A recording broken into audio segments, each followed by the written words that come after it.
Hello, I'm Dr. Shirley Pickens, and welcome to Relationships and Romance. Today we're going to talk to a mother and a daughter, Monica and Mary. Monica is the mother, and you'll meet her in just a minute, and Mary is her adopted, well, not her adopted daughter, it's her real daughter that she had given up for adoption, and we'll talk a little bit more about how that happened. You were 15 when you got pregnant with Mary, okay? What was going through your head, and how supportive were your parents with this whole thing? Well, I came from a very conservative Catholic family, as did Mary, and they were pretty mortified, to say the least. And so was I, because it was a date rape.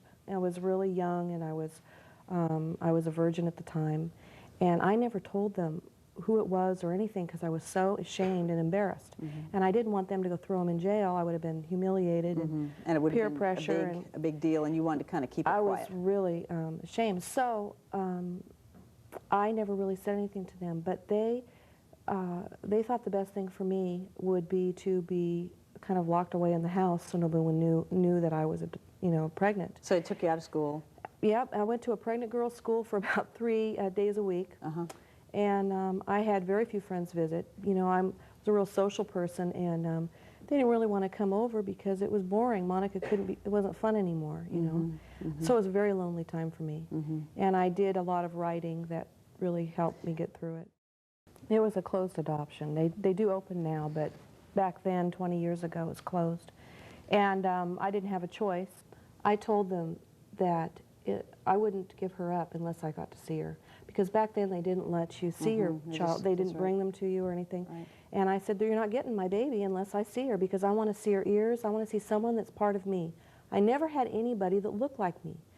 You were adopted, but from our brief conversation, you were not in a wonderful family. No, I was in a wonderful family. Were in a wonderful it was family. just, there was some alcoholism, some things like that, but in your adoptive family? In my adoptive family. But that happens in lots of families as well. So it's so important, and they accommodated me for that, and I did. I went to visit her in the nursery with my mom, and I said goodbye, and then her parents came and picked her up.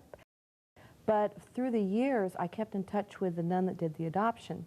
Every 6 or 8 years, I'd call her and just see if I could get any tidbits of information, where she wouldn't tell me really anything identifying.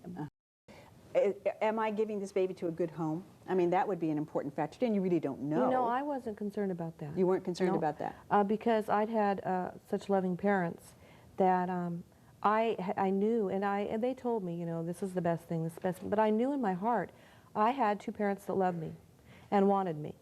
And I could not give her 2 parents. No, you couldn't. And I knew that. And so I wanted her to have 2 parents, And that was the whole focus of it. I counted the years, the days, till she, till I could look her up when she was 18. And for years I told my friends, I'm going to look her up when she's 18. I'm not going to wait. I can't wait. I can't, Yeah, And it was always on your mind. Always. And every birthday I would go into, and I was adopted myself, and I used to do this myself. I would go into, I remember we had a really dark bathroom in our house with no windows, and I would go in there and I would sit down, and just to be alone, and I'd think really hard about her, really, really hard. And I'm thinking, well, she'd be thinking about me at the same time, and we could connect somehow. Trying to send a wave message to her. So I did that for years, and close to the time when she turned 18, people would start to say, well, you're not really going to look her up, or what if she doesn't want to find you? And I always said, I know she will. She's just like me. She'll want to know. I know she will. And I just knew instinctively that she would want to find me. So 6 months before she was due to turn 18, I could not wait any longer.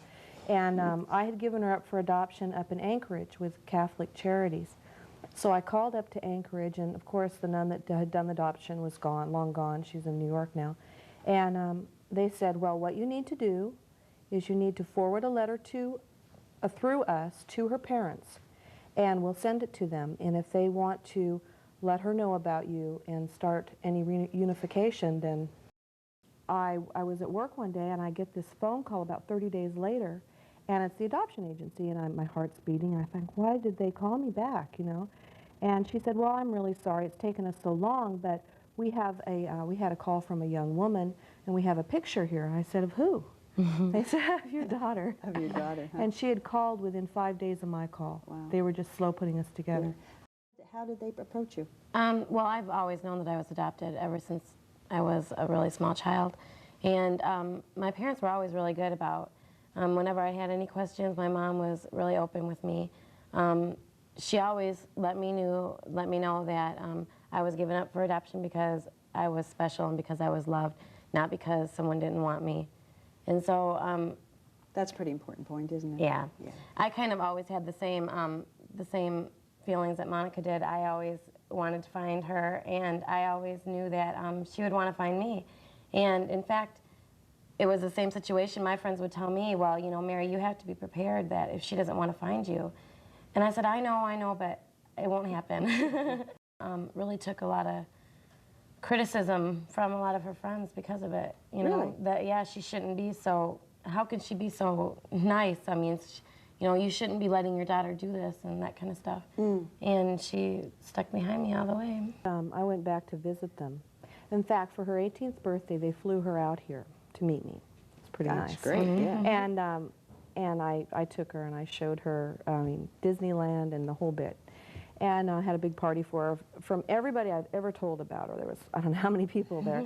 And then in about maybe a year or so later, I went back there. And it was really a scary thing for me to do, to go back to meet her family. And what was the scary part for you? well, you know, when I gave her up, I was a little 15-year-old kid, you know, and, you know, had kind of gotten in an uncomfortable position. And it's kind of scary, you know, they're her parents. Oh, you're almost an intruder. Yeah, exactly. And I didn't want them to feel uncomfortable or to be intimidated or be worried about me or anything like that.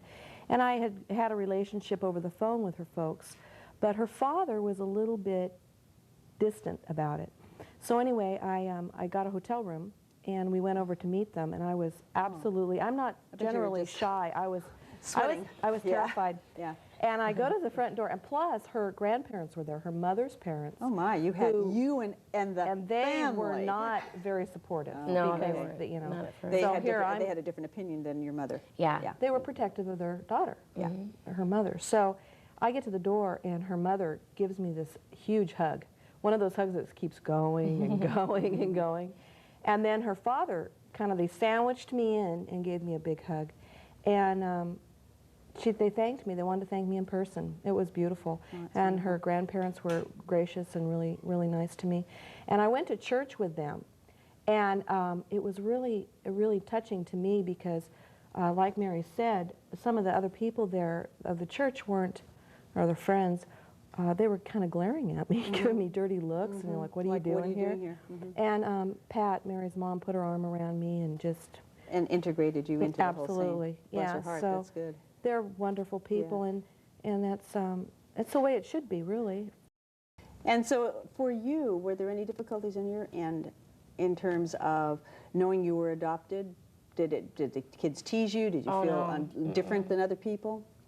You know, in all my life, I've only experienced one negative person about my adoption. And actually, that was an ex-boyfriend. And we were out one evening, and he told me that my mother gave me up because she didn't love me.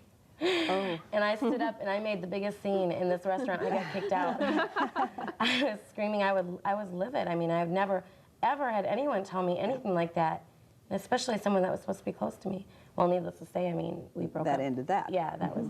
Yeah. That, but no, I mean, all my parents were so supportive. I mean, they put me to sleep telling me a bedtime story.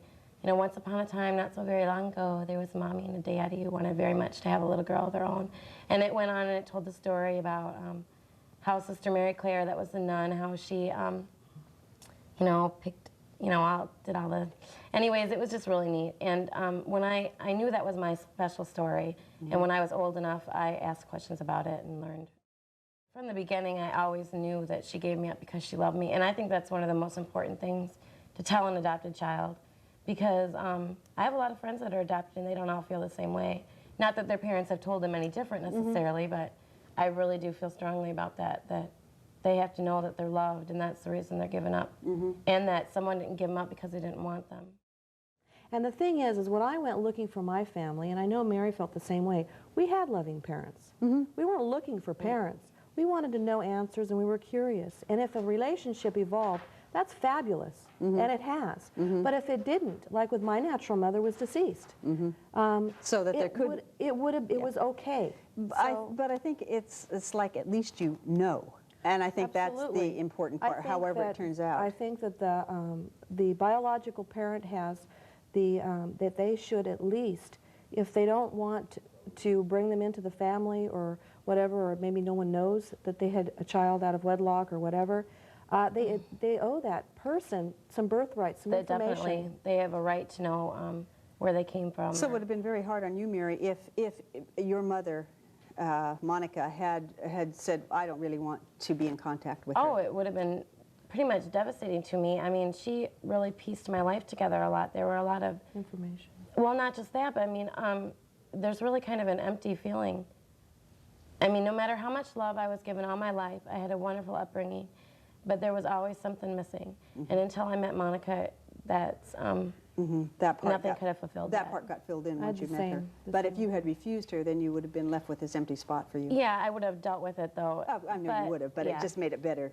Exactly. But, you know, I do believe that all adopted children have a right to know at least their medical records and important things like that. I mean, you can't just deny a person Their that's just, birthright. Yeah.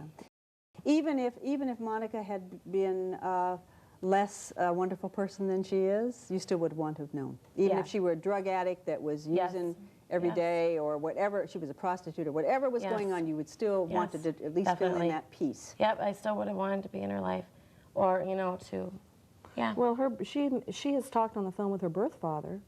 She doesn't have a relationship with him, but you know, it's just she wanted to know information, you know, and it's. And I still haven't gotten enough information, but you know, I hope and I hope to. I've never gotten a picture from him, anything like that. That kind of hurts me a little bit.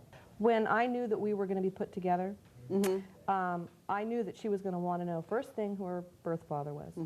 So I got on the phone and I called and called and called until I found him, and I broke the news to him. He had no idea.